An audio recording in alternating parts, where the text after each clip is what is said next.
Welcome to టీ10. Uttar Pradesh లోని అయోధ్య జిల్లా సోహవల్ తాలూకాలో గత నెల ఓ దళిత యువతిపై జరిగిన సామూహిక లైంగిక దాడి ఘటన నుంచి ఆ కుటుంబం ఇప్పటికీ తేరుకోలేకపోతోంది. తాము సర్వస్వం కోల్పోయామని యువత తల్లి రోధిస్తోంది. కుటుంబ సభ్యులెవరూ ఇంటి నుంచి బయటకు రావడం లేదు. తప్పనిసరి పరిస్థితుల్లో పాఠశాలకు వెళ్లిన చిన్న కుమార్తెకు వేధింపులు తప్పటం లేదు. జరిగిన దారుణం నుంచి ఆ కుటుంబం ఇప్పట్లో తేరుకునే పరిస్థితులు కనిపించడం లేదు. గత నెల 16 నుంచి 25 తేదీల మధ్య దళిత యువతిని అతిథి గృహంలో గ్యారేజీలో నిర్బంధించి ఆమెపై పలుమార్లు సామూహిక లైంగిక దాడి జరిపిన ఉదంతం సంచలనం రేపింది. బాధితురాలి ఫిర్యాదు మేరకు పోలీసులు ఆమె స్నేహితుడు సహా 5గురిని అరెస్టు చేశారు.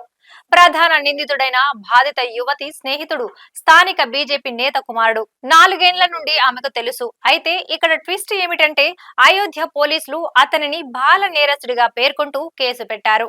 వివాహం చేసుకుంటానని నమ్మించి అతను తనతో శారీరక సంబంధం ఏర్పరచుకున్నాడని బాధిత యువతి తెలిపింది. యువతి ఫిర్యాదును స్వీకరించేందుకు తొలుత పోలీసులు నిరాకరించారు. ప్రధాన నిందితుడు బాల నేరస్తుడు కాదని ఆమె చెబుతున్న మాటలను వారు నమ్మడం లేదు. పైగా అతనిపై నమోదు చేసిన అభియోగాలు ప్రశ్నార్థకంగా ఉన్నాయి. మొత్తం 9 మంది నిందితుల్లో 3పై మాత్రమే సామూహిక అత్యాచారం కేసు నమోదు చేశారు. మరో 3పై లైంగిక వేధింపుల కేసు పెట్టారు. ప్రధాన నిందితుడిని బాల నేరస్తుడిగా ఎందుకు పరిగణించారని డీఎస్పీ శైలేంద్ర సింగ్ ను ప్రశ్నించగా అతని 5వ తరగతి మార్కుల జాబితా ఆధారంగా ఆ నిర్ధారణకు వచ్చామని బదులిచ్చారు.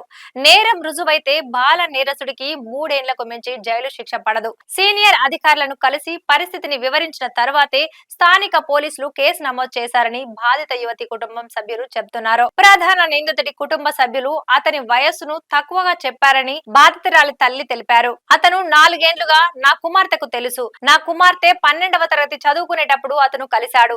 ఆమెకు 20 సంవత్సరాల వయసు ఉంటే అతనికి 16.5 సంవత్సరాలు ఎలా ఉంటాయి?